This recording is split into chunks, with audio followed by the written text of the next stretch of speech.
की 58 सीटों पर चुनाव प्रचार शाम 6 बजे थम जाएगा, यानी अब से 1 घंटे बाद थम जाएगा। यूपी में पहले चरण के लिए 11 जिलों की 58 विधानसभा सीटों पर 10 फरवरी को यानी आज से ठीक 2 दिन बाद मतदान की प्रक्रिया होनी है। कई दिनों के चुनावी शोरगुल के बाद प्रत्याशी डोर टू डोर प्रचार किए। हालांकि अंतिम दिन चुनाव प्रचार थमने से पहले उम्मीदवारों की प्रचार गाड़ी मतदाताओं के पास अधिक से अधिक प्रचार करने के लिए पहुंची। केंद्रीय चुनाव आयोग ने उत्तर प्रदेश समेत 5 राज्यों में मतदान प्रतिशत बढ़ाने के लिए इस बार इन 5 राज्यों की चुनावी मशीनरी को विशेष प्रयास करने के निर्देश दिए।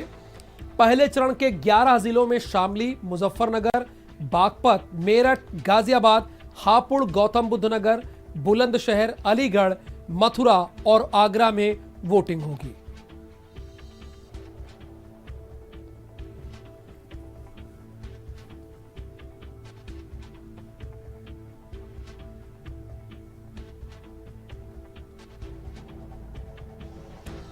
पहले चरण में 58 सीटों पर कुल प्रचार होना है। 11 जिले हैं और जैसे ही शाम के 6 बज जाएंगे इन 11 जिलों में 58 विधानसभा सीटों पर तो कम से कम प्रचार आप नहीं कर सकते। आज 2 बड़ी लीडिंग पार्टियों ने अपने चुनावी घोषणा पत्र का भी ऐलान कर दिया। सबसे पहले भारतीय जनता पार्टी ने ऐलान किया और उसके बाद समाजवादी पार्टी ने। कांग्रेस तो पहले ही कर चुकी है और बसपा घोषणा पत्र जारी नहीं करती, ऐसा उनका ऑफिशियल कमेंट है।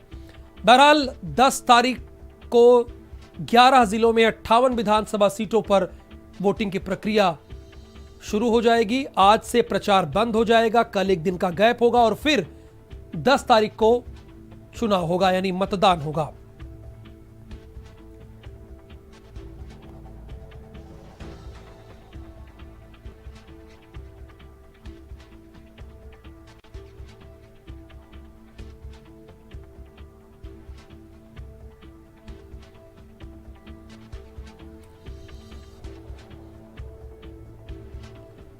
मथुरा और आगरा में वोटिंग होनी है। दांव पर 623 उम्मीदवारों की किस्मत होगी।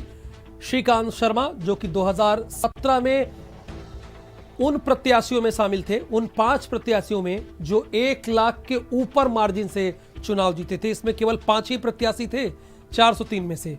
श्रीकांत शर्मा भी उनमें से एक थे, तो उनकी किस्मत भी दांव पर है क्योंकि पहले फेज में उनकी सीट पर भी मतदान होना है। कुल 58 विधानसभा सीटें हैं। देखिए, मुजफ्फरनगर, बागपत, मेरठ, इन सारी सीटों पर होगी और क्रमवार हमारे संवाददाता जुड़ते जाएंगे। जिन जिन विधानसभा सीटों पर इलेक्शन है उनसे पूछेंगे कि उनके जिले में क्या स्थिति है, क्या समीकरण है। सबसे पहले बताने के लिए पश्चिमी उत्तर प्रदेश का हाल हमारे साथ नरेंद्र प्रताप जुड़े हैं। नरेंद्र, जरा बताइए, चूंकि अब से बामुश्किल 50 मिनट ही बचे हैं या 55 मिनट जब प्रचार थम जाएगा। देखिए राहुल, इस बार का जो चुनाव है वो सत्ताधारी पार्टी बीजेपी के लिए बहुत ज़्यादा चुनौतीपूर्ण है। उसकी वजह यह है कि पश्चिमी उत्तर प्रदेश वो इलाका रहा है यूपी का जहां से बहुत सारे किसान, हजारों की तादाद में किसान दिल्ली की सरहद पर 13 महीने बैठे रहे। कृषि कानूनों की वापसी को लेकर जो आंदोलन चला उसमें उन्होंने बढ़ चढ़कर जो अपनी शिरकत थी वो उन्होंने की और इसका उनको बहुत सारा खामियाजा भी उस दौरान भुगतना पड़ा। उनके घरों के बिजली के बिल काटे गए, उनके ट्यूबवेल के बिल काटे गए, ट्यूबवेल के कनेक्शन काटे गए।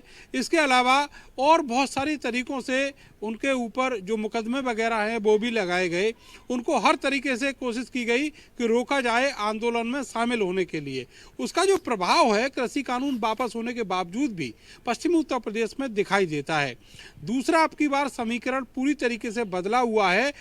कृषि कानूनों को लेकर जो आंदोलन रहा उसके बाद जयंत चौधरी, अजीत चौधरी की जो पार्टी है राष्ट्रीय लोक दल, वो एकदम से पुनर्जीवित हो गई और उसके बाद पूरा सिनेरियो बदला हुआ दिखा।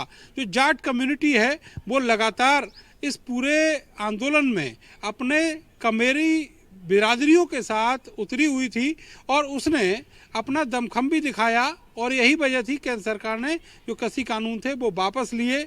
लेकिन आरएलडी के पुनर्जीवन से पश्चिमी उत्तर प्रदेश का जो सियासी समीकरण है वो पूरी तरीके से बदल गया। बीजेपी को ये उम्मीद थी कि जिस तरीके से 2017 में उसने यहाँ पर क्लीन स्वीप किया था, उसी तरीके से इस बार भी उसको कामयाबी हासिल हो गई। लेकिन ऐसा नहीं हो सका है और इसी वजह से बीजेपी अपने चुनाव प्रचार के शुरुआत से ही कैराना पलायन का मुद्दा, मुजफ्फरनगर दंगे का मुद्दा, जो बयान अखिलेश यादव के मुंह से निकले उनमें से कुछ शब्द चुनकर, जिन्ना और के पाकिस्तान का जो शब्द था वो चुनकर और उनको सोशल मीडिया पर ट्रोल किया गया और अपने भाषणों में भी बीजेपी के दिग्गज नेता वही सब बोलते हुए नजर आए।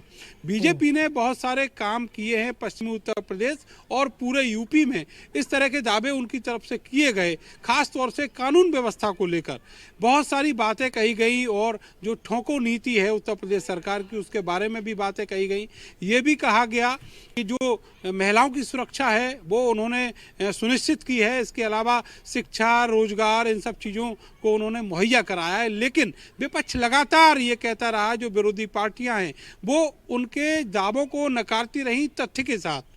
जनता भी समझती है कि उसके पास तक पिछले 5 सालों में क्या क्या पहुंचा है और इसीलिए अब की बार सिनेरियो बदला हुआ है। मुख्य मुकाबला बीजेपी और समाजवादी पार्टी के बीच में है। समाजवादी पार्टी का जो गठबंधन है वो कहीं ना कहीं एक बहुत दमखम के साथ पश्चिम उत्तर प्रदेश में चुनाव लड़ रहा है।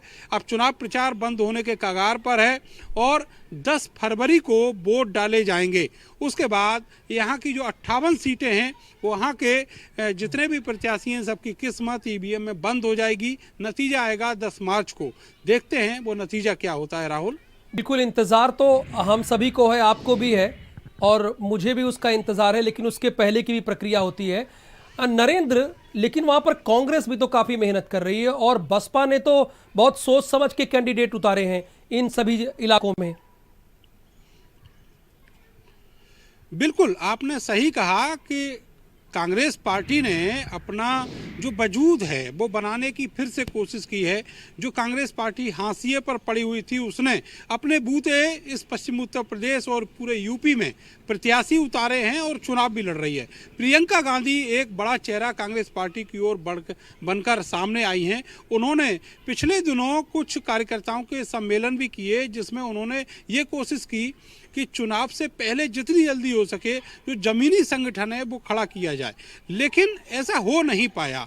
वो संगठन खड़ा करने की जो कोशिशें थी वो केवल माइक और जो आवाज़ें हैं, अखबार है, सोशल मीडिया है, वहां तक ही गूंज कर रह गई।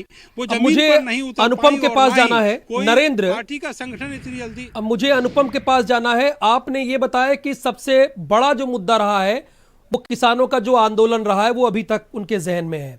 अनुपम, आपके यहाँ कितनी विधानसभा सीटों पर इलेक्शन है अगर मैं आगरा जिले की बात करूं, और मैं ये जानना चाहूंगा कि इस बार आगरा के लोगों के मन में सबसे ज्यादा क्या रहा, वो क्या लोगों से डिमांड किए सभी दलों से, मैं चाहे बसपा की बात करूं, सपा की बात करूं या दूसरे दलों। 9 विधानसभा क्षेत्र हैं जहां पर भाजपा ने पिछली बार जो है 9 की 9 सीटें जीती थी, लेकिन इस बार करीब 5 से ऐसी हैं जिस पर लगातार कंटेस्ट देखा जा रहा है।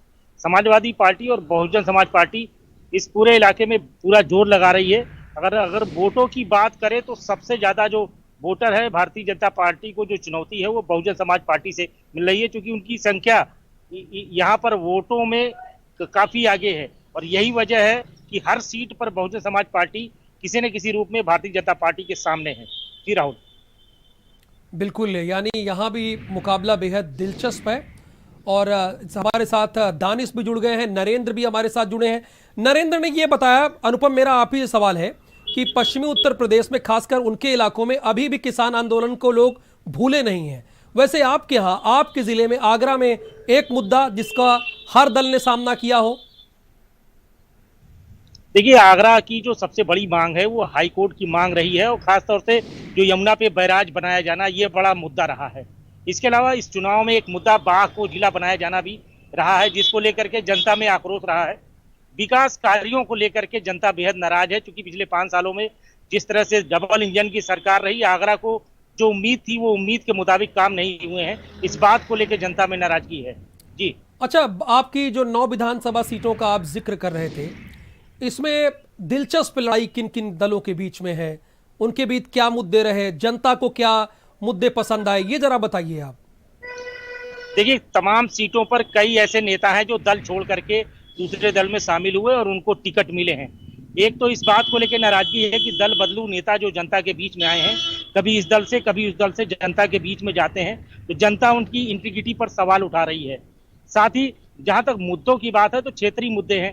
अगर आगरा की बात करें तो इंडस्ट्रियल सिटी है, साथ ही पर्यटन सिटी भी है। इस बात को लेकर के तमाम ऐसी योजनाएं हैं, कोरोना काल में लोगों ने तमाम ऐसी दिक्कतें झेली हैं जिसको बिल्कुल। लेकर लोगों में नाराजगी है।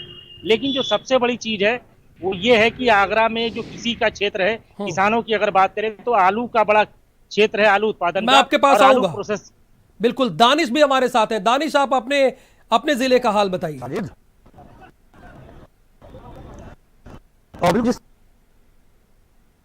पर, लेकिन इस बार वो राह आसान होती नहीं दिख रही है। कई ऐसे बड़े क्षेत्रीय मुद्दे हैं जिसका पिछले 2 से 2.5 साल से लगातार विरोध चल रहा है। हालांकि जेवर सीट, चूंकि वहां पर अवतार भदाना को आरएलडी का जो प्रत्याशी उतारा गया, वो वहां पर कहीं ना कहीं फाइट कर रहे हैं। तो वही अगर हम मिहिर दारवी विधानसभा में चलते हैं तो वहां पर खुद जो वहां के प्रत्याशी हैं तेजपाल नागर, उनका विरोध चल रहा है, क्योंकि वहां पर जो मिहिर भोज को लेकर जो एक कह सकते हैं कि आपस में एक जो विरोध चल रहा है, वो विरोध कहीं ना कहीं इस बार सामने चीजें दिख रही हैं जमीनी स्तर पर भी, कि हाँ वो विरोध एक मुद्दा बना हुआ है चुनाव को लेकर, वोटिंग को लेकर। तो नोएडा एक सेफ सीट मानी जाती थी नोएडा की।